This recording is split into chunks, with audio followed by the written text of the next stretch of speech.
Welcome to episode 4 of the GAA Performance Podcast. Our guest this week is physiotherapist and former Dublin hurler Sean Mcgrath. It feels like every week now we're hearing about a different GAA player suffering a dreaded ACL tear, the injury every player fears. And Sean specialises in anterior cruciate ligament injuries. He was a physio for my own ACL injury and he was top class. He talks to us about what are the causes of an ACL tear, and why do they seem to be getting more prevalent now than ever for GAA players. He talks to us about prevention, and he gives us the key components of what should an ACL rehab plan look like. Sean's way of doing things are a little unconventional for the GAA world, but that's exactly what we want to hear about and what we love on this podcast. He is absorbed by his work, and as a former player who had his own playing career derailed at times by serious injuries, he's motivated by and obsessed with finding ways and new ways of treating injuries and making a difference. He played for the Dublin minor hurlers and footballers. He played for the Dublin under-21 hurlers in an All-Ireland final. He played for the Dublin senior hurlers, won the squad for several years, and he captained Kilmacud Crokes to a county title, 7th All-Ireland, he was a Blue Star. He talks to us openly and honestly about his own injuries, regrets, finding a life balance as a GAA player and after GAA. He tackles perceptions, outdated perceptions around age and injury. Especially for anyone who's currently or ever has suffered an ACL injury, I really hope this podcast makes a difference. But I wish I had access to something like this before injuring my ACL. So I'd recommend it to anyone who's involved in or interested in the GAA in any way. So I hope you enjoy and I hope you can learn loads from this. Thanks a million for your time, Sean. You're over in Costa Rica, sunny Costa Rica. You can see a bit of a colour on your jaw there. It's not from Dublin anyway. But thanks so much for your time. Thanks. Yeah, I'm over here. I wouldn't call it a colour. It's a bit of a burn, to be honest, Irish burn. But yeah, over here doing a bit of surfing. Well, trying to surf. Fair play. Lucky for some. But yeah, we know you're a physiotherapist and former Dublin player, and you specialise and you worked with a lot of players with ACL injuries. And I suppose the narrative at the moment is that these ACL injuries with young GA players are more prevalent than ever, or there's a perception of that because I don't know whether it's from social media or the media coverage of it, but it seems to be that way. And the narrative is that that's to do with player burnout and the amount of games that young players are playing. Do you go with that narrative? Yeah, it's definitely a contributing factor. Like I think there's player burnout from the amount of games that players are playing in, but also the training demands are higher than ever, as in everybody wants to be fitter, faster, stronger. There's a massive emphasis on the strength and conditioning side of things now. So players are not just they're probably playing the same amount of games, as in there's that congestion of fixtures in that age bracket of 17 to 21 where you're playing for multiple teams. But when you add in the strength and conditioning demands on top of that, the amount of times that players are training, I think the demands on players at the moment are huge, especially as amateur athletes. I think in the GA we're trying to replicate, like the way professionals train, and ultimately the players are just being push more training than ever, and they just don't have the same recovery time periods as professionals do. And for GA, like, basically, do you think the ACL injury is more likely to occur for a GA athlete? I know you're working over in Whistler with winter sports and, dealing with a lot of like big injuries, especially ACL injuries. And like, is it something that you see as the gameplay of GA makes it more likely that, as opposed to other sports? Yeah, I think there is, like, whenever I show the Gaelic games here to people in Canada, they just think it's absolutely hectic. The amount of physical demands required for the game are huge. You need to be elite in every physical attribute, really. You need to be strong, fast, change of direction has to be good. The demands of the sport definitely do. There's lots of cutting and change of direction for ACL injuries is the biggest risk. So there is a lot of those. But I also think the game has changed a lot. There's a lot more, or the tactical side of the game has changed a lot. There's a lot more change of direction, maybe less long periods of straight line running, and lots of shorter shorter play, which ultimately is resulting in more and more change of direction moments in the game. So yeah, the GA would definitely be a risk. But there's also lots of things you can do to prevent, and we'll get onto that later, I'd say. Yeah, so I suppose to the big question is what are the what do you think are the causes of ACL injuries for GA players? If there's lots of causes, right, and every case there's got to be context when you're analyzing the cases. But I'd say if I had to see, like, there's obviously some common themes with the ACL. So like in GA specifically, load management would be like your number one. So like too much training and mixing that with not recovering well enough from the training, building up unnecessary fatigue via like your running, your gym sessions, or whatever it is. Can we get more from that kind of training with building up less fatigue, let's say? So just being a bit more specific with the training. And that all results in the athlete just being globally fatigued. I think that is a huge factor in the GA at the moment. I think the fixtures is the easy thing to kind of analyze and say, right, there's just too many games. But ultimately, if you live the life of an intercounty athlete at the moment, it's the training is it's huge. The amount of demands is massive. You have like 2-3 pitch sessions minimum, like a team meeting here and there twice a week, and then 3 or 4 gym sessions. Like it's the level of professional standard, the amount of training that they're doing, but the recovery periods aren't there. Yeah. And what are the kind of the other causes, the other major causes? You've got load management, which you're saying essentially fatigue. And I imagine as well from my own experience, probably a lot of lads doing a bit too much on their own as well. But what would be the other causes? I would say injury history is a big one. So a lot of athletes I've seen with ACL injuries, they either have had recent injury, recent pain or prolonged pain, or a list of injuries. And ultimately in the GA, there is this kind of culture where you just play injured, you play at 80%, you play at 90%. And that's where, when you play like that, the way you move changes. So your biomechanics change, your ground reaction forces change, and you can build up more fatigue, and then you're just more susceptible to doing your ACL. That's a big one.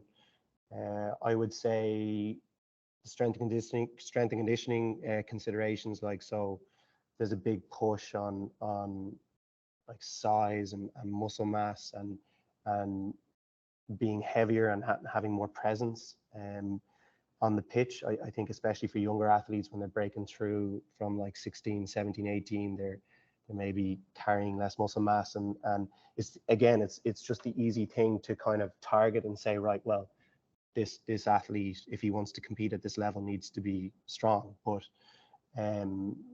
strength is not always it's not correlated with just muscle mass, especially in field sports, and especially with GA. You can be strong and extremely light, and carrying that extra like kind of mass or hypertrophy or bodybuilding mass on the GA field is going to put you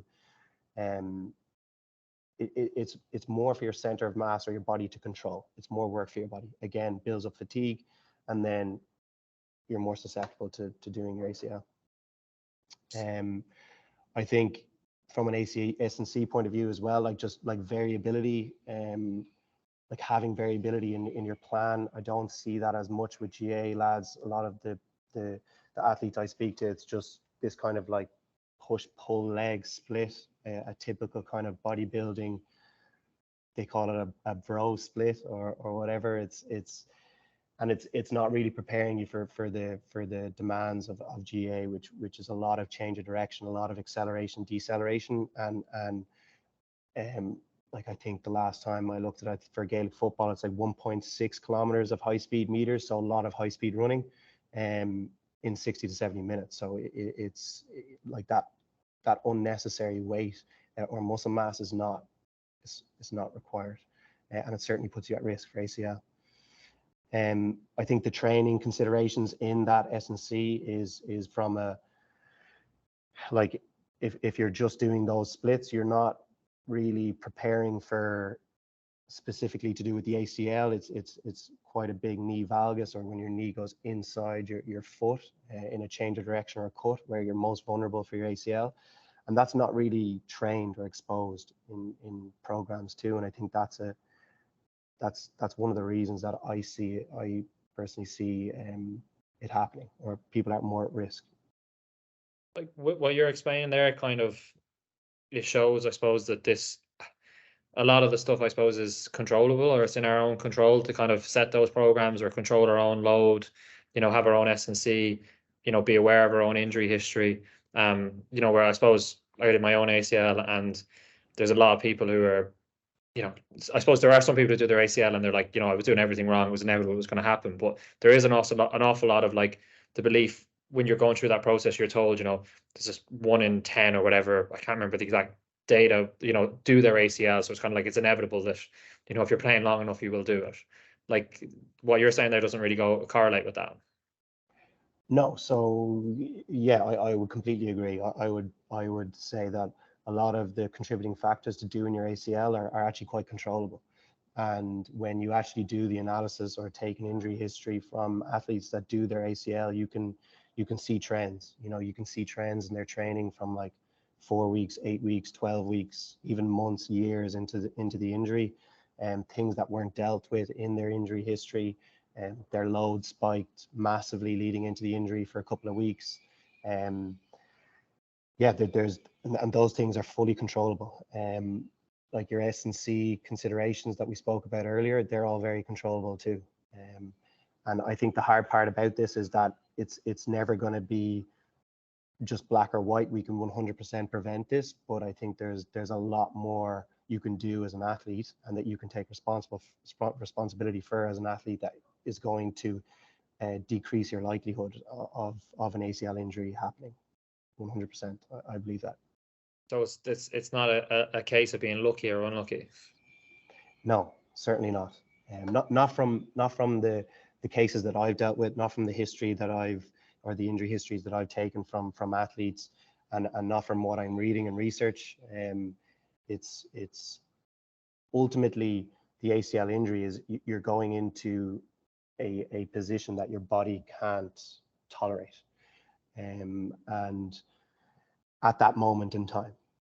And there's lots of things we can do that are in our control that can prepare your body to be able to tolerate certain positions and certain things you do. Like there's risk everywhere in the world. There's risk in sports. There's risk in lots of the activities we do. But there's also a lot of things that we can do to decrease that risk, and the ACL is no different. So what do you think are the main steps a player can take to avoid the chance of doing their ACL? From the load management point of view, I would say tracking your training load. So like having an Excel sheet or whatever, and tracking your training load, and rating your perception of the exertion of that training. So your RPE, as to how difficult you found that training session. And you will start to see trends. Like if you start seeing trends of your RPEs, as in you gave a 9 out of 10, or you felt that your exertion was 9 out of 10 after that session, if you're seeing a couple of weeks in a row of those sessions, you know that you potentially need a break, or you need some variability in your training. From a load management point, or from an injury history point of view, I would say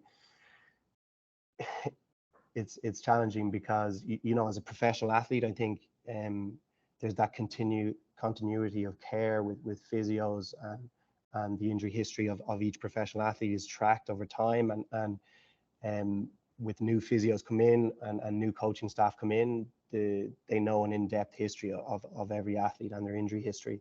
In the GA, that's never going to happen unless it were to turn professional. So some personal responsibility on that. So identifying your injury history, knowing exactly what it is, and getting it assessed consistently. Like, so seeing a professional, and a big thing I see on that it is very common with athletes is they're just not in pain, so they're able to train and they've no pain for months, um, but they had an ankle injury a year ago, and everything, when you look at them, they don't run well, they're not changing direction off that side, they're favoring one side all the time, and they're things that athletes don't really notice, I think. And when you go into a a fitness professional and you get a physical assessment done, they're things that you can highlight.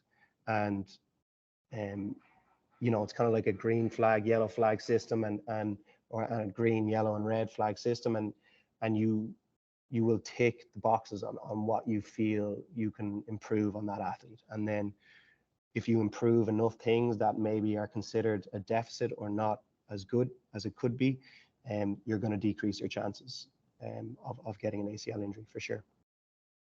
And what about on the S&C kind of side of things? Because I know obviously I did my ACL and I did my rehab with you. Like the S&C that I'm doing now and that I did throughout my recovery, but that I'm doing now afterwards, like it's just another planet from what I was doing before. And like a lot of the stuff that you talked about earlier in terms of causes for it, but like, yeah, like what would be the main differences that or the main points for the differences? Look, it's very difficult, right?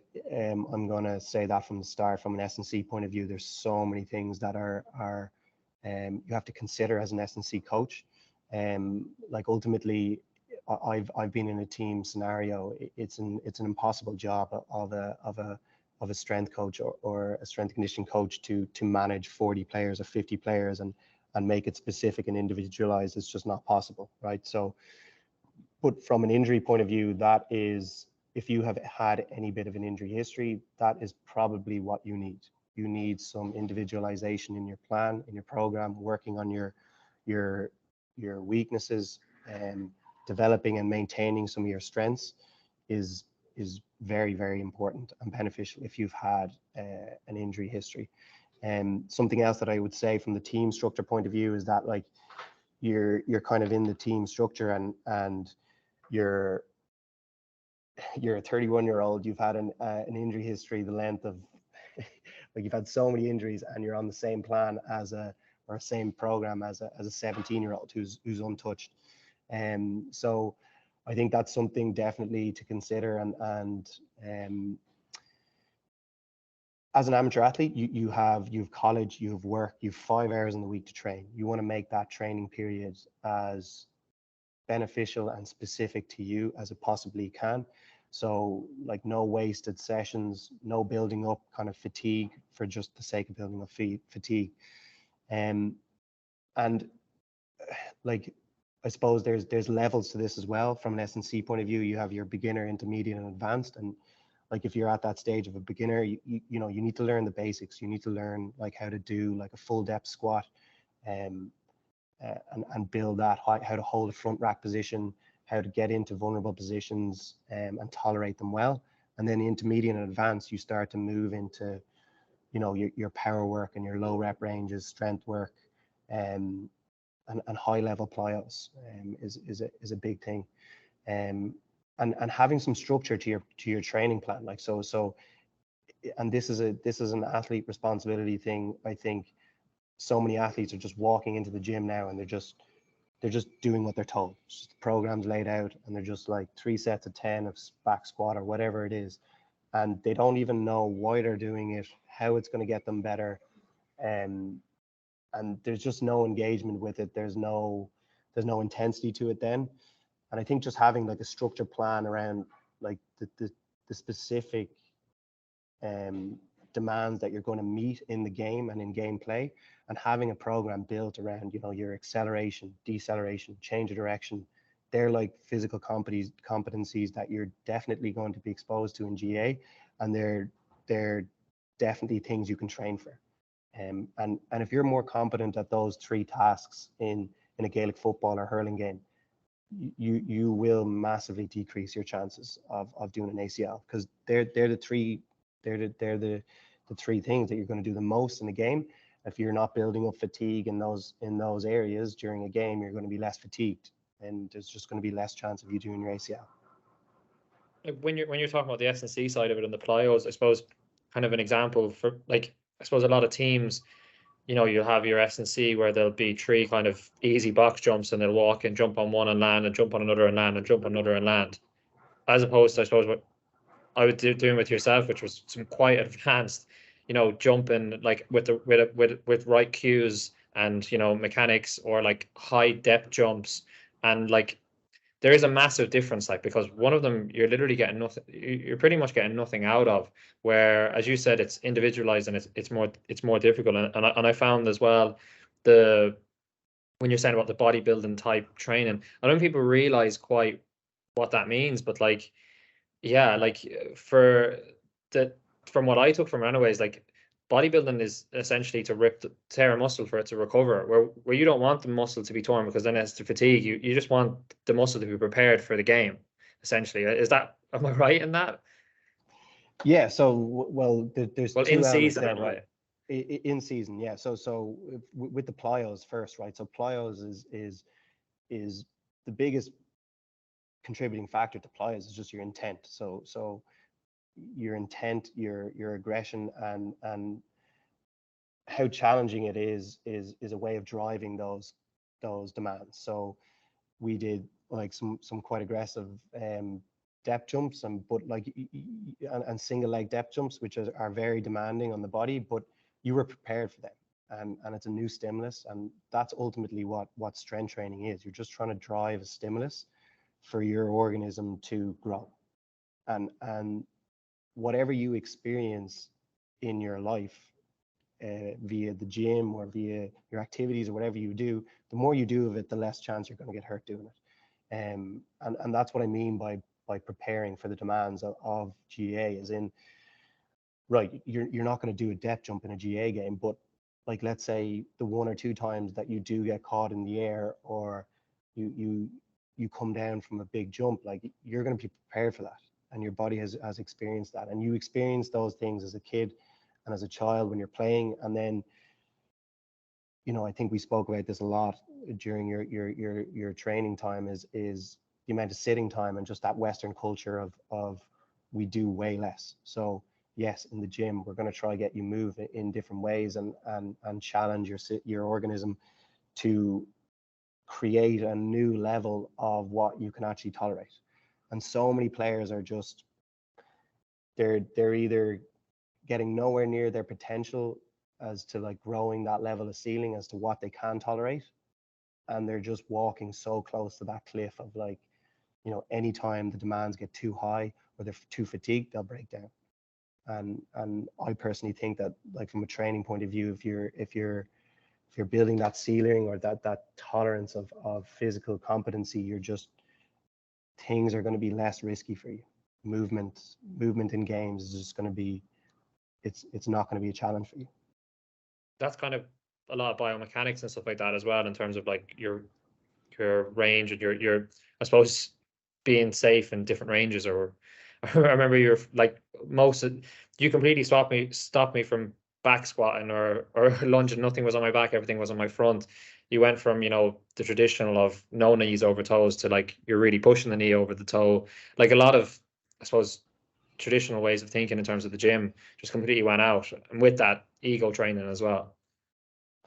Yeah, well, yeah, I think for you, we're ultimately, if you peel it right back, and we were to say, right, your specific goals were to prepare for the demands of GAA, and to do that, you have to do quite athletic things in the gym, and the majority of those things require you to be able to, like, get into a front rack position, hold a barbell in a front rack, and then you can build a split stance, you can build a reverse lunge, you can build a front squat, and there your three kind of big compound movements. And then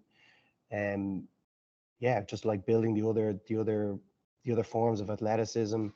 And the knees over toes thing, I think, is it's huge on the internet at the moment, but like the start of a cut is your shin angle is completely behind your foot. So that's the early stance in the gait cycle, and then the shin moves into above the foot, which is your mid stance, and then the shin moves in front of the foot, which is your toe off. So for you, for your knee injury, it's like in the media, every knee injury is fixed by just training knees over toes, and that's not correct. It's you have to train all elements of movement. It can't be just any specific area. I think for you in particular, we recognize those areas of weakness that you had, and then you just globally become a better athlete by addressing the things that you're weak on. I think with the S&C side, like it's hard to even, I suppose, like the training that I would have been doing on my own in the gym when the team were doing their own session, as I was kind of the later stages of my rehab, we're kind of just back to being on the field. Like you literally had at a stage where the players and coaches were asking what I was doing to almost copy it, you know, because it was so different. But like anyone who's played the game could look at what I was doing and seeing that this is match specific, like, and you know, like it was a lot of lifting heavy load, but for like one rep or very dynamic exercises, a lot of iso holds, a lot of plyo jumps. That's, as you said earlier, it's again, it's kind of very much preparing you for the demands of the game as opposed to bodybuilding. Yeah, and look, that is it's very difficult to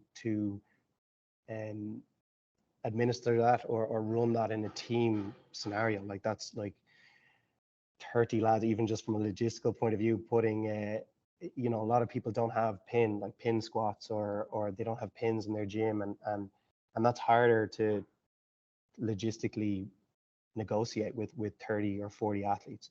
But for you, you know, we could be really specific because you were in a rehab period and you were going to a commercial gym, and you had all those facilities first of all, and you also built the base of being able to tolerate those higher level things. And you know, I think a big thing you see is you know, there's two ends to it. Like the basics still stand. We still had you doing all the basics of human movement, i.e. squat, push, pull, overhead movements, all those things. But and we spent a lot of time on those.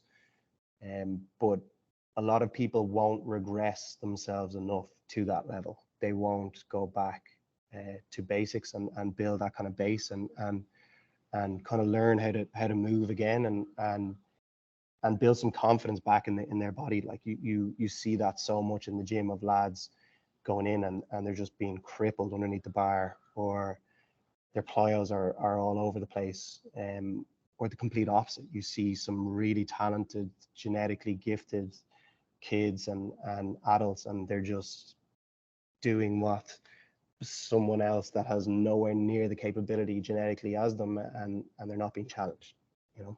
So that's where the individualization, I think that's a big principle in the GA circles that isn't being you know, looked at enough. I think it's this kind of one intervention is going to fix all, one PDF program of push pull legs, and just kind of like tick the box of all your strength and conditioning is complete, and that's, you know, we're prepared now, and I don't think that's the case. And I think it's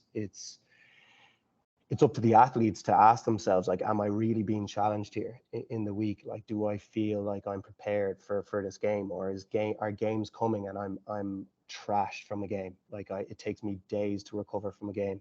If you're getting those kind of symptoms, you know that it's just a massive spike in your load every time you go and play a 60 or 70 minute game of Gaelic or hurling. I suppose for like in-season training, you know, two of the things that I found massively kind of beneficial myself, and two things that I kind of get asked about a lot in the gym, is when people see me doing it, which is kind of central to your programming, would be quarter pin lifts, like whether it's quarter pin squats or quarter pin split squats, like where you're getting a really heavy weight, but like you're resting it on the pins. And then also just kind of the rep ranges of like a lot of stuff like, you know, building, you know, two reps, or build into one rep every 20 seconds. And it's very like, yeah, it's very obviously very different to your traditional 3x5. And one of the things that I find from it is that like my lifts are getting heavier constantly. I'm constantly hitting new PBs. And then the other thing that I'm finding is that I could train the next day. I often do it after training sessions. I'm not feeling like, you know, pains in my legs from the sessions. So you might explain a lot better than I would ever be able to, the reasons for that. And then I'll be able to tell people when I'm in the gym exactly why I'm doing it better. I think in season, right, the thing you're trying to protect the most is just fatigue. So, but if you were to take an eagle view of like your career as an athlete, if you were to take it in like 5 or 10 year terms, you know, if you're picking the main lifts like a squat, or a reverse lunge or a deadlift, like every year are you putting some kind of weight on those lifts? And the big thing with athletes is they're not doing that consistently year on year. And the in-season period with GA, it could be 9, 10, 11 months, and they're doing no in-season training because they just have so much fatigue with games and pitch sessions. So the big thing for you was we were trying to maintain some kind of strength during your in-season, but also you found it quite beneficial, as in from a nervous system point of view, you found that it was helping your game in season. So we kept it there, and you weren't building any fatigue because you were doing shorter ranges of motion, and it's as simple as that. It just wasn't as fatiguing a session, lower rep ranges, and higher load. And we're doing all the work we were doing was work that's going to get you some gains with the minimal amount of fatigue built up, and that is ultimately it. That's the principle of your in-season training is try, maintain, or make some gains on your movements in the gym, and then save your fatigue, save your energy for pitch sessions and game sessions, because ultimately that's the priority in season. Is the last thing you want is players rocking up sore and tight from gym sessions. And I've been there before as an athlete. I was quite slight, and I would say on the weaker end of the spectrum for my strength work, and I always found that difficult. I just could never get a period of training to actually train properly over the years. I never got like a 3, 6, 9 month period. I was just constantly playing games or training, and that in-season programming is so important for the development of younger athletes to keep their resilience and offset or decrease the likelihood of them getting injured. And you're developing their ability to tolerate the demands of Gaelic and hurling. And a lot of this, sorry. And just keeping their development over like the 3, 6, 9 year period. Like they can look back on that period and say, right, I put 10 pounds or 5 kilograms or 10 kilograms on my squat every year, and I was consistently growing and progressing and getting better. And a lot of GA athletes won't ever consider that. I suppose a lot of the kind of the stuff that you've referenced so far, you're talking a lot about like personal responsibility, and I suppose a lot of that falls into the GA and just the amateur status of it, which makes it difficult across the board, like, you know. And I think for myself, like having, you know, just been, I suppose, not long back from ACL injury and recovery, like it is something that, yeah, you kind of had to be there to kind of know the full complexities of it. And it's something that a lot of players like fear and stuff like that. But I suppose I took a lot of lessons from it, and I suppose I wanted to go through a couple of them with you, which might help people who are kind of early in the phase or coming through it at a later stage. But like one of the main ones was, I suppose, the amount of time that it takes. I think that with any injury, people always tell you, you know, like take your time, whatever, but it would be seen as like an achievement to be, I always seen it as an achievement to be back before you were expected to be back, like to be really quick back. It shows how hardworking you are and how naturally strong you are, or what an athlete you are. But I realized that like, it might seem like common sense, but actually the time is needed to get, like if you're back too soon or if you rush it, like that's the last thing you want to be doing. And I realized how that came across into pretty much everything in life and everything in the game. The quick results might be great immediately, but down the line they're an issue.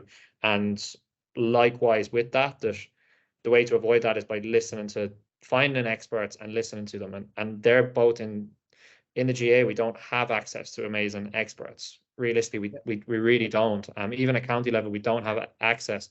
So you kind of have to be able to find those experts and then patiently listen to them. Yeah, I think with the time aspect, and so when you're coming back from injury, you want to keep things as objective as possible, so that there's no subjective kind of, oh, I feel good, I feel right, I feel ready. They're all subjective. Objective is just your testing. So like your hop testing, your jump testing, your range of motion testing, your strength testing. And if we can tick all your objective markers and we're consistently testing athletes, it takes away from their subjective, perception of how they're doing. And I think for you, it took time, but we tested you every 4 to 6 weeks, and you were hitting your milestones, but ultimately the test was telling you how you were doing. It wasn't, oh, I feel like I'm putting in work and I should be back at this time. And athletes will fall into that trap a lot, that they'll think that they're putting in work, they're training hard, they're doing 4 rehab sessions a week or whatever it is, but they're still not hitting their milestones, they're still not hitting their strength tests, they're still not hitting their scores and their objective measures. And then it's up to the professional then to just hold them back and be honest with them about that. And I think we had a lot of honest conversations during the process about your rehab and about where you were at and where you felt you were at and where I felt you were at. And there was often a lot of like conflict and contradiction there. But ultimately in the long run, I think that's going to serve the athlete a lot better. Yeah. And I suppose you can't really argue with when you're failing tests. Like that was kind of the big thing. Like I would have found from one of the good things with working with somebody who's played the game themselves, you kind of feel like you can kind of push on them, like I kind of, what I mean, that kind of approach. And whereas it's like, no, this is the test and you're still not able to do it. And until you're able to do it, you can't go on to the next thing. There's no real arguing with that. But I suppose to list off kind of the other lessons that I found, I kind of took a note of a few. I found that like there's a kind of a lot of looking back and saying, like I want to get back to, I was that strong, or I was able to do that, or, I need to do this to get back to there. And the reality is that after you do a cruciate, you kind of, through your rehab, you're doing a full year of rehab, you're actually, and different type of training, especially with us, you're actually becoming a different type of athlete. So what you're moving forward to is very different to what you should expect something different than what was before. And then likewise, everyone's rehab is different. So like you kind of feel like, someone else is doing their cruciate, you kind of want to talk to them about it because they know what it's like, but it's very, very different. I also found that, you have to do everything. You kind of have to re-practice everything again. Like, so, you could do the plyo jumps and depth jumps, but like to get confident and kind of proficient and natural at anything game related as well on the field, I felt like you had to practice it. So you had to go down to the ball wall and practice catching again, even though your depth jumps and plyos were fine. And I felt like every step there's a confidence level, there's a kind of a biomechanical level, there's so many steps to it, and that is a process. But once you kind of accept that like a lot of other injuries, you can come back and then other things just kind of naturally fall into place. I felt with the cruciate, it's not like you have to kind of do everything again, and then it will come back, but you have to practice it. And I also found that what you were good at before, like kind of to avoid frustration, you kind of generally will be good at them again. And then like I struggled with plyos always, and I was always very strong in the gym. So the gym side of it, I ate up, and the plyos like really held us back. Like, and I suppose when we accepted that, and I was saying to you, like, what's going on here? Like, why is my plyo? You were like, well, were you good at plyos before? So, and then just that mental side of it as well. How difficult it is, like especially at the beginning, like to accept that like this happened to me and how long it's going to be. And like I'd done my MCL about a year beforehand. Like, and that's very tough. And then I suppose the perception side of it as well, to be prepared for like when you come back, yeah, you kind of really need to, and that's kind of something to not rush back to, because there's perception with coaches that like he's not gonna, especially if you're a bit older, he's not gonna be back, like, or he won't be the same player. So you're better off taking your time and coming back where you're able to hit that ground and perform amazingly in training. Because if you do come back when you're not fully right, and you're showing them that you're actually not fully right, you're actually just reinforcing that belief. So like taking the time, I think, like we got a lot out of like being back training on the pitch before being kind of ready to play, but just for to pick up steps from it. But yeah, I felt that like if I could do that, was one thing, if I could do again, I would just wait until I was ready to just make an impact. And again, that comes back to the patience. But they're my lessons from it, which are probably laughing your head off, because each one of those took a lot of head banging from you to get me to. Yeah, look, it's, and they're not new problems. They're very common, and I think it's a culture thing in the GA with all injuries, not just ACL, of trying to rush back and get back quickly. And I made those mistakes definitely in my own playing days, and I regret them a lot. You know, trying to get back for games that just don't matter, or trying to get back for trainings that just don't matter, and sacrificing your long-term physical health, because ultimately the only thing you can offer to a team like is your physical competency, you know, especially at an elite level. And so, you know, getting yourself right, and taking that personal responsibility as an athlete and saying, right, I'm just not right, and getting that testing done, and like the tests were telling us what to do in your case, and doing that was very beneficial for you, because you could see it. And it's one thing telling an athlete, but I think when they can see it, it really resonates with them. So yeah, there's so many learnings in that.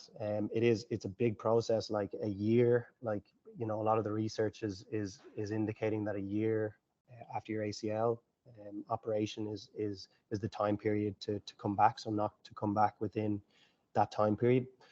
But that doesn't mean to say like that we're not doing more challenging things in the gym. Like, you were beating your milestones in certain strength aspects, like your knee extension. You were doing your knee extension like 2 to 3 weeks after your operation, your knee extension machine, and you built that to a maximal load, and you were passing your testing on that very early.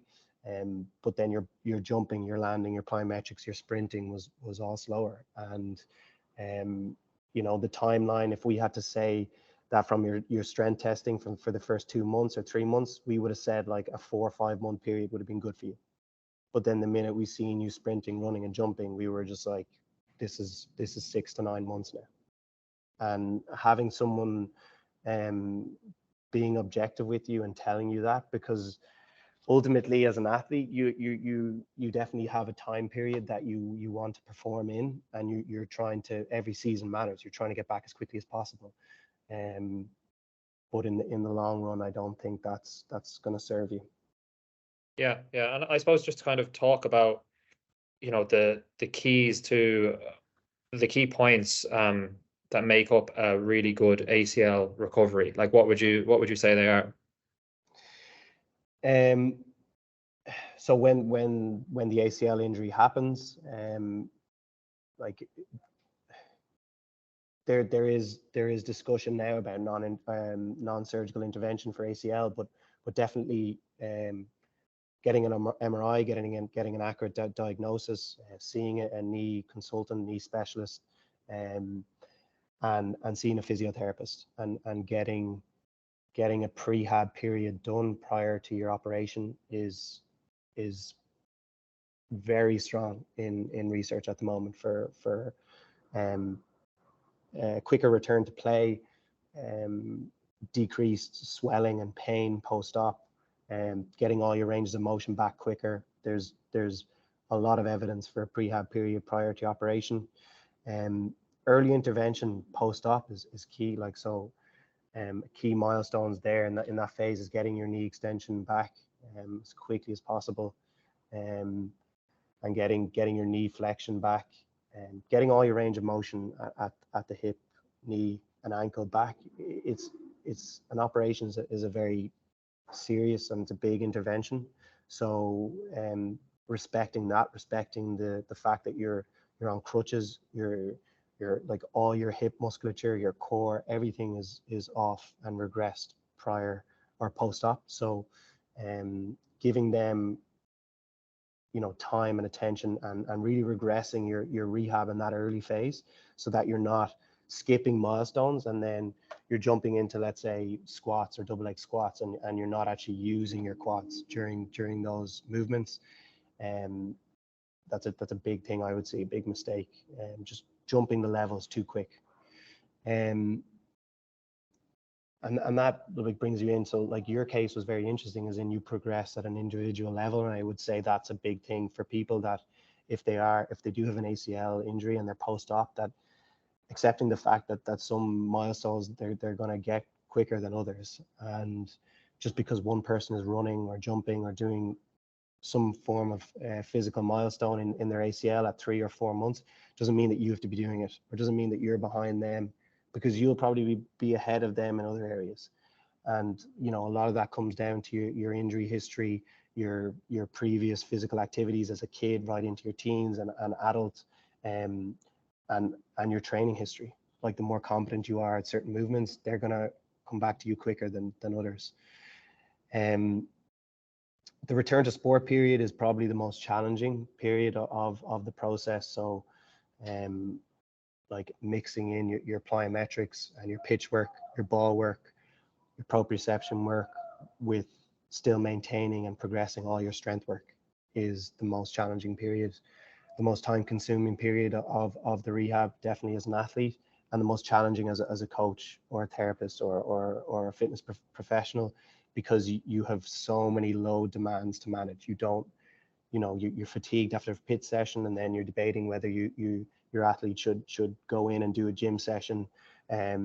So managing that period is probably the most challenging. And I think for you, that's probably where you were challenged the most, and having that structure in your week via the app we were using was so beneficial for you, because you know, it was quick feedback. You're able to say, right, this, I don't feel good, I feel tight, I don't feel well, and then you're able to alter things, and week on week we changed things consistently, like whether we were doing 3 pitch sessions or 1 pitch session, depending on your symptoms. And that's a huge part of your ACL rehab. Everybody is like, oh, should I do this exercise? Should I do that exercise? Like that's way down the priority list of, you know, your weekly and your monthly load, like how you're actually tolerating your gym and your pitch sessions and your plyos and your sprints. That was key.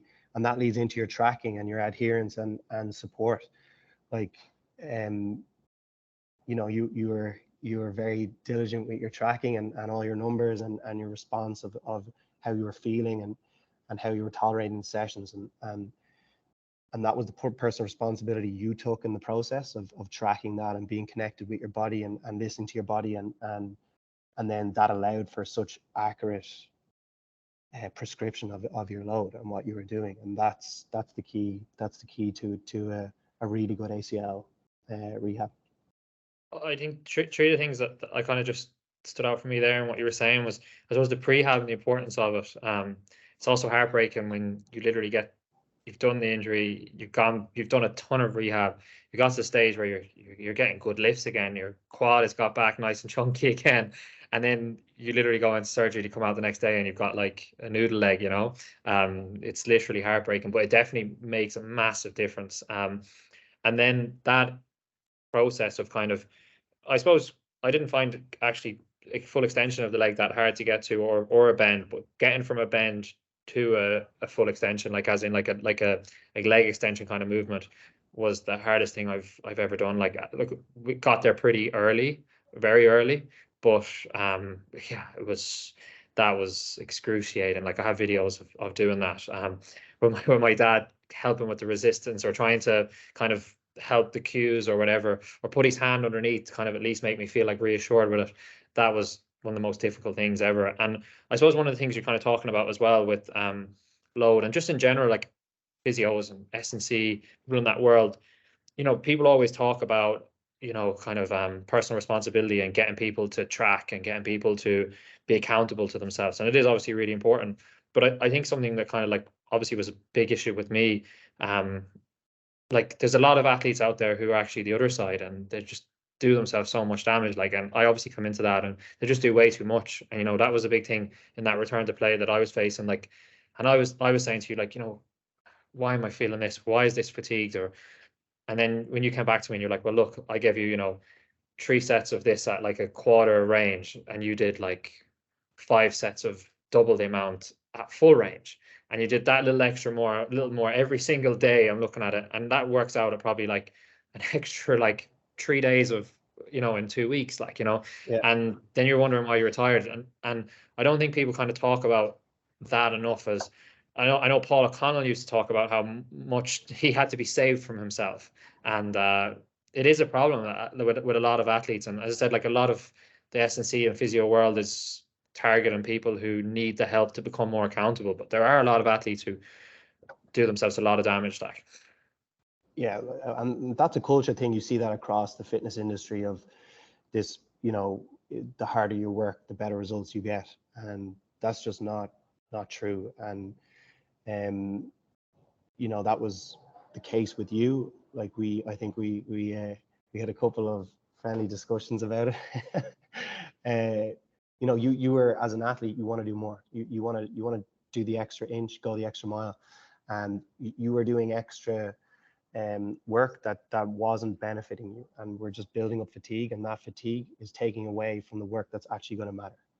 And that's the reason that load management and that kind of tracking matters. It's all movement is good movement at the end of the day, but when you're trying to get specific goals, like you're trying to run faster or rehabbing from an injury, you have to be specific in the work that you do. Like, not everything is going to help, and some of those extra things that you do, they could maybe be taking away from some of the benefits or some of the stimulus that we're trying to drive in other areas.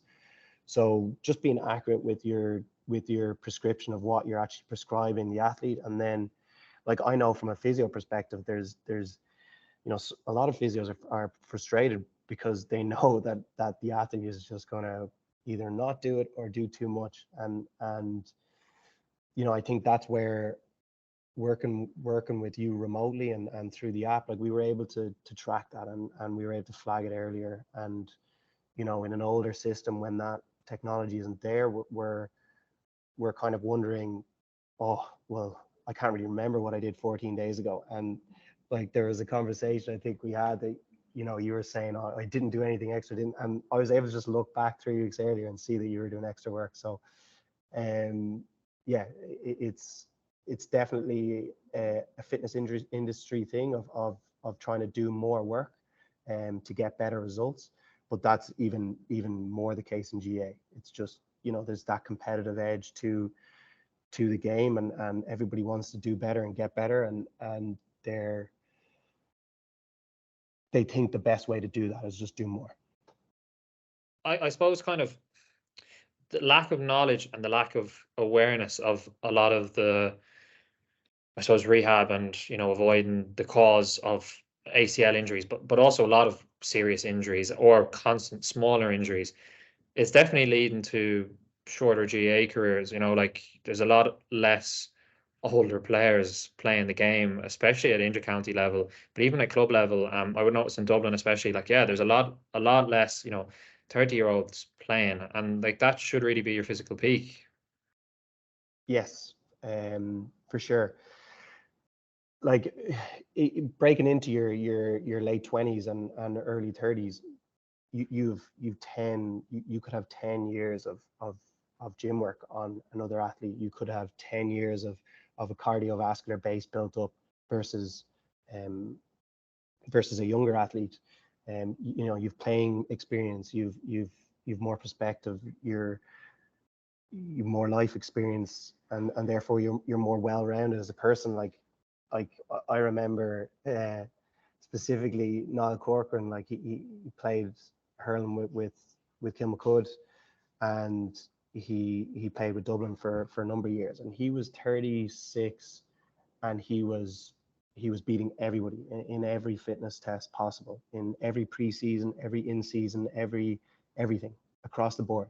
And he was just building every year. He would just build his strength level, build his aerobic base, build his ability to train and run, and his experience. Like he was so valuable to us as a team.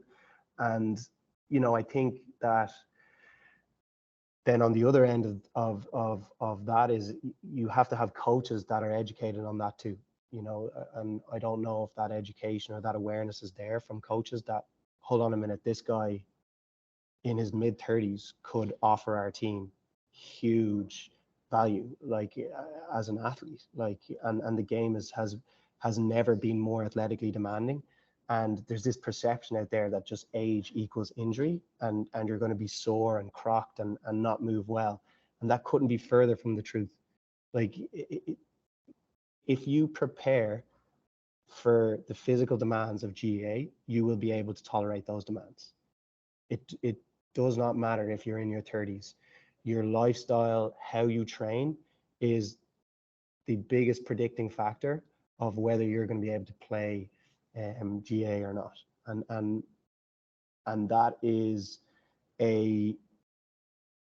I don't think that that's very aware, or coaches are very aware of that. I think it's more like, I'm living in Canada at the moment, and it's a completely different perspective. Like your 30s and your 40s people are thriving over here in their physical activities. They do so much, whereas I don't know, in the GA especially, there's this kind of underlying opinion or perception that if you get into your 30s, you're finished, and you add an injury on top of that, he's definitely finished. And I don't know if that's accurate.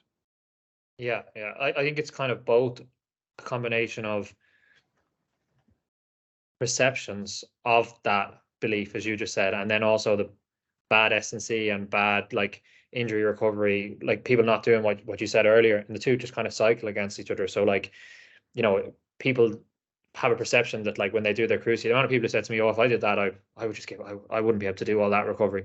So then they think, I may as well be finished after an injury like that. And when they do come back, they think, I'll never be the same again anyway. So then they don't play as well.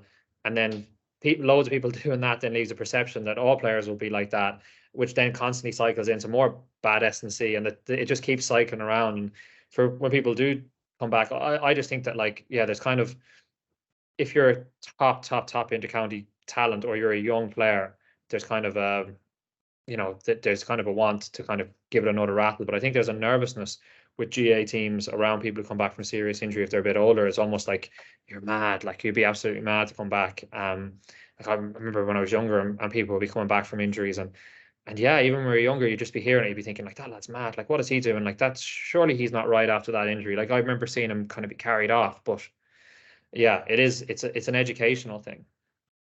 Yeah, like the body heals. Like the body will always heal. The body it's a healing machine. If you give it the stimulus to heal, it will heal better than it's ever been before.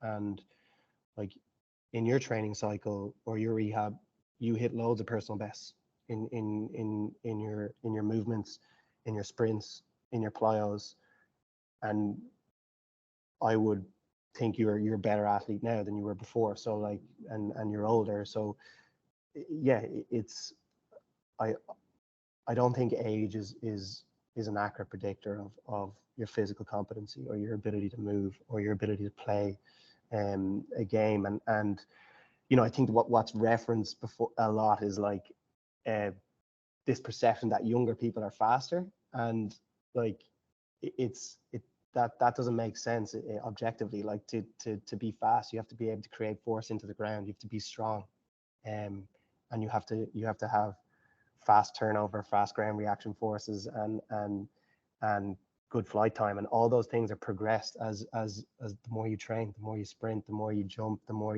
heavier you lift. All those things are fully controllable and fully able to progress into your 20s and 30s. So yeah, I think people don't understand how much control they have over their physical competency and their ability to move and play GA.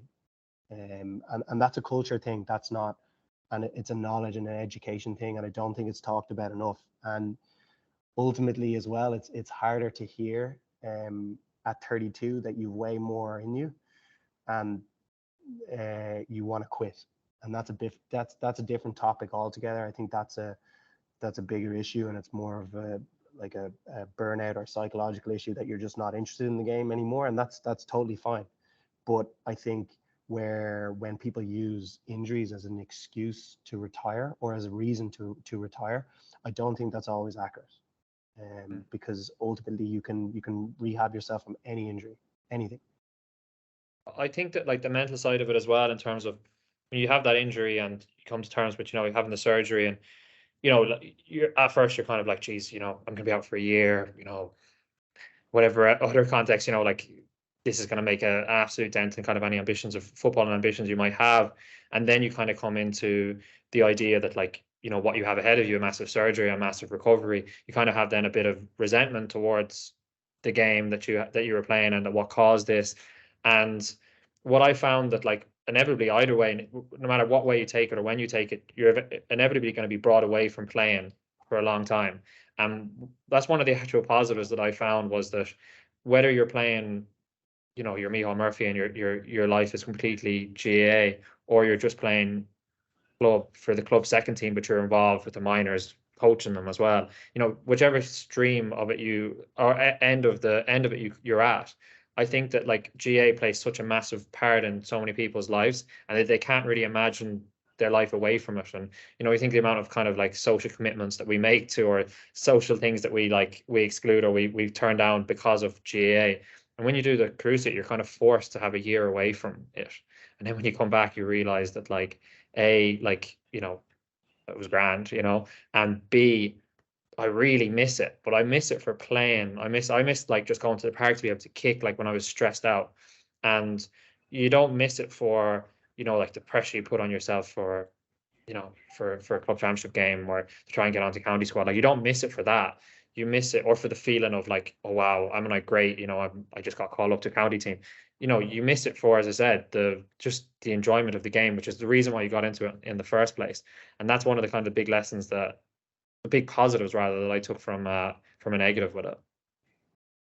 Yeah, for sure. Like, the injury period it's a testing time, just from the actual injury itself and the trauma from that, and the whole rehab process it's a difficult time. But your mindset was interesting through that time as well. Like, you said, well, like, what positives are here? How can I benefit? How can I improve? Not just as an athlete, but as a person. And that ACL period is if it's a year, you have a year away from playing, and you can work and grow in other areas of your life. You can work on yourself, and it gives you some perspective as well. I think in GA circles, you can get sucked into that there's nothing else out there kind of attitude, that it can be very consuming, and I definitely fell into that trap as an athlete myself. And it's only when you're forced, I think, sometimes forced through injury, through my own injuries. I had lots of those periods where you're really thinking, like, do I really enjoy this, or what do I enjoy about it, or have I been enjoying it? And when you start to do that, reflection, self-reflection, you start to figure out some things about where you're going and what you really want to do. And the injury period and ACL and any injury period can help you in that process if you're willing to engage in it. But you have to be willing to engage in it. You have to be willing to try other things and grow elsewhere, and work on other things outside of GA and sport.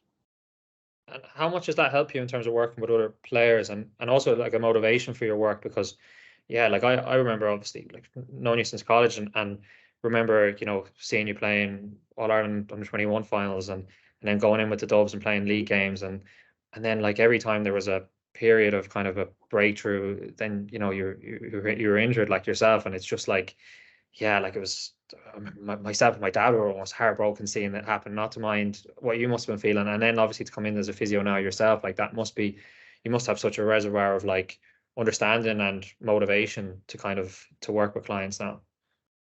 Yeah, for sure. I've had a lot of I have had a lot of injuries. Two shoulder operations from dislocations and multiple ankle injuries early on. I think hip and groin for a period. So yeah, I've had a lot of injuries, but the more I analyze that period, the more I start to realize like how unprepared I was, you know, physically, I think, and mentally. I would say, as an athlete, I was certainly reliant more on my skill level and reading of the game rather than any physical qualities. I was not genetically very gifted athletically. So yeah, like anytime I got into that period of feeling good and moving well, I was just about making it on the physical front, and then I would drop off, get injured and drop off, and then I'm way below that level, that elite level of physical ability, and you know, to get there, I think you need a couple of seasons in a row where you're kind of where you're untouched and you're getting, you know, it's like that accumulated effect of your training. And you know, you'll see that the athletes that do really well, when you actually look at their career, you'll see that they had like a 3, 4, 5 year period of playing at that level untouched, no injuries, and just they just got better and better. But I think like learnings wise and lessons for me on that period was, you know, I think I always had self-limiting beliefs around the like my true ability, and you know, one thing that I learned is that you don't know until you've tried and you really have some evidence for it. And I don't think I ever really gave it you know, 100% of my effort, you know, outside of playing, around my prep, around the gym work. Like I had no interest in it. All I wanted to do was play hurling and practice hurling. I just loved playing hurling. I loved the wall, I loved the ball wall, I loved the skills, it was meditative for me. I loved that side of the game of it, but the physical aspect of preparing for gym and doing that extra work just never appealed to me. But ultimately, looking back on it now, it's so easy to see that, you know, if I ever wanted to express that skill level at a high level, it was a requirement, and I didn't do it. And you have to take responsibility for that. And I think if I had have had more perspective at the time, around 21 or 22, and just like stood back and maybe had someone to kind of objectively look at me and just tell me, look, you're not physically good enough to tolerate the demands here of this level, and you should step away from the Dublin squad and work on these things, you know, because I was there for 2 or 3 years when Anthony Daly was there, and I was nowhere near the team. Like I was nowhere, wasn't competing for a place. I was just a panelist, you know, just there to fill games for 15 on 15 games once a week or once every 2 weeks, and you know, if I could repeat that time again, I should have just stepped away and just been honest with myself and said, look, I'm not in a position here to contribute, like as a competitive panelist, or even push for a starting position. So it just wasn't physically good enough with the injuries I had, and I just wasn't tolerating that training, you know. And yeah, if the advice I would give to players in that scenario is, you know, you have to be really honest with yourself, and that is very hard to do. It's taken me a long time to get to that stage where I can just take full responsibility for it and say, right, you know, it's not anyone's fault. It's fully my fault that I didn't like get myself ready for those physical demands and the mental side of the game, you know. And it was a weakness of mine, and I couldn't get it there quick enough. It's a kind of a mental trap though, isn't it, in terms of it's similar to like what you're saying about players rushing back from injury to play that one game or that one training session, where like the idea of when you're in the Dublin squad of kind of stepping away to get yourself right, you're there thinking like, sure, how would I ever get back in? Like, where it's that long-term approach that we don't really have, and it is a cultural kind of thing. Yeah, like I remember playing a game, like a Blue Stars game years ago, and it was around Christmas time or New Year's, and like, yeah, I was out like drinking like all that week leading into the game, and I had one of the worst ankle injuries I ever had, and like it set me back months. Like, but ultimately I got a late call for that game, and I should never just accept it. I should have just said no. Like I didn't know that this game was gonna I was going to be playing in this game, and I wasn't. I don't think I was in the Dublin squad at the time, and I just saw it as an opportunity to go in for a trial, and like, yeah, I missed half a club league, and I was just missing more and more games, and it's another injury, and then yeah, you're trying to rush back for your club, and yeah, it's oh, if I knew now what I knew then, just from an injury point of view, I everything I could have done wrong, I would say I did it wrong,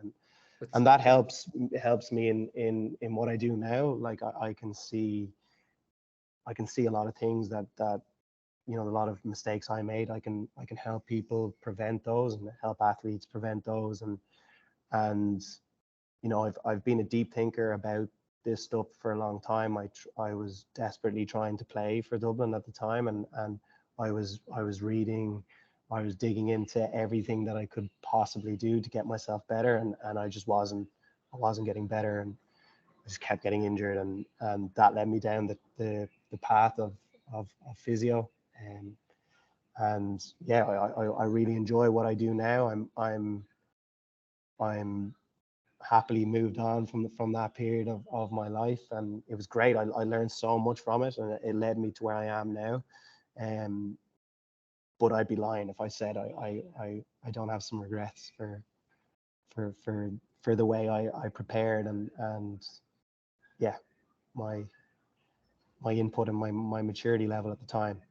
Yeah, I think a lot of it though is like, I always think of like your biggest strengths can be your biggest weaknesses sometimes. Like, and like that confidence and enthusiasm that you would have had that you'd be grand to play even though you're injured, or the determination to play and keep going despite the knocks is probably, obviously it came back is the same kind of determination and enthusiasm, which is, which would lead you to be a good player, in the first place. Or like, likewise for myself, the kind of the determination to kind of just general hard work and kind of determination would lead you to kind of making improvements as a player, but it's also what leads to constant injuries, so I think that like the solution that I've found for that, and I wish that I'd found at 20 or 19, was to have experts around you. And that's why I said in the GA, like one of the things with this podcast is trying to like increase education on things, all things related to GA, is that like we don't have access to this level of thinking, and a lot of the traditional thinking is just so far off.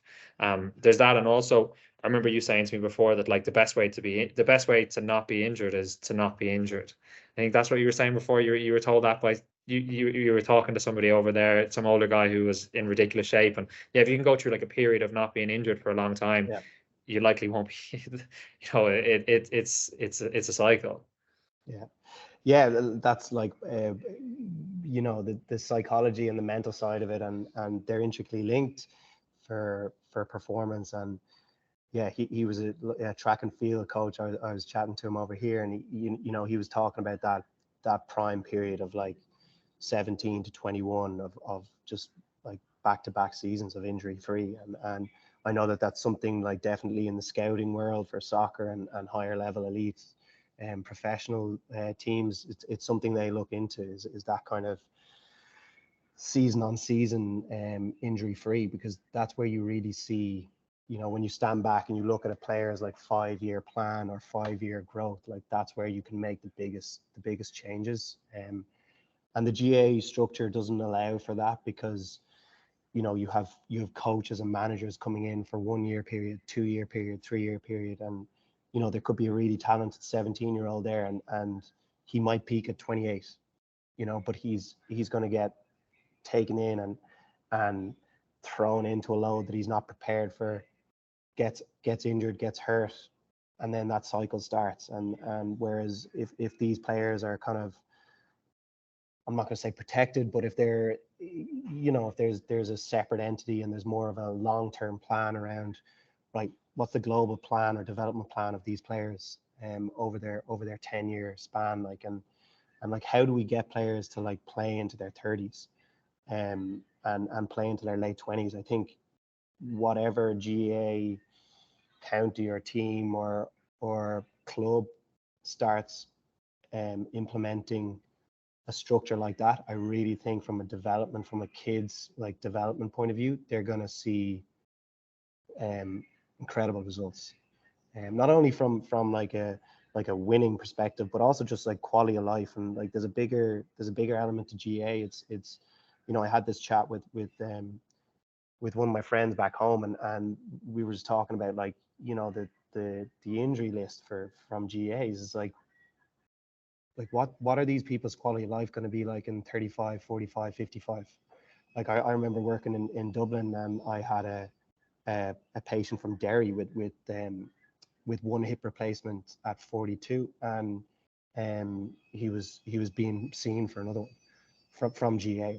Like he had hip and groin pain for like his whole career, 10 years, and like he's going to be massively affected into his 50s, 60s, and 70s. And as an athlete now, you're very consumed at the level you're at, and you want to optimize your performance, which is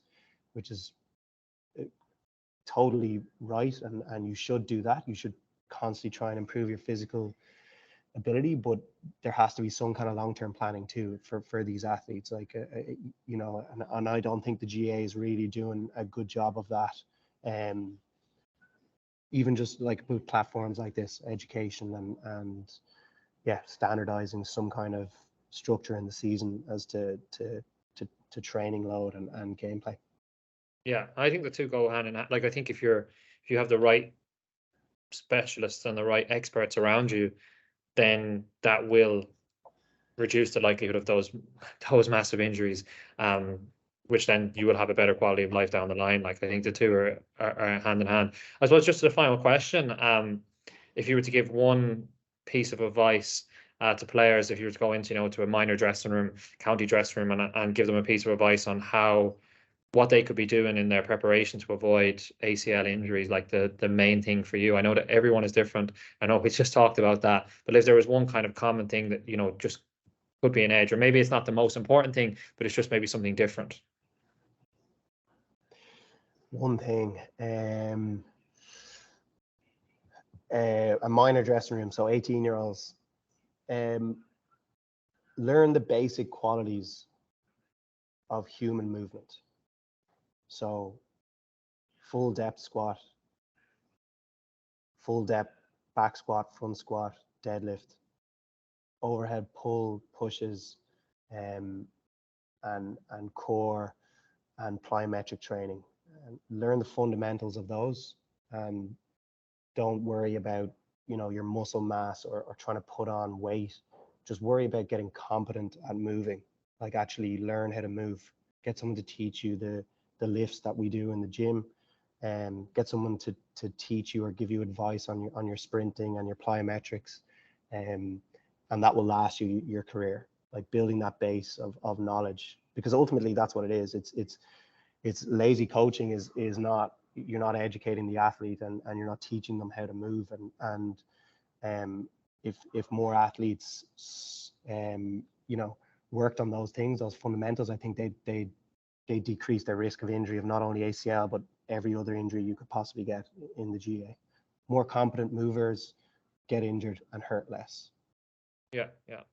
Well, thanks a million for all of that insight, Sean.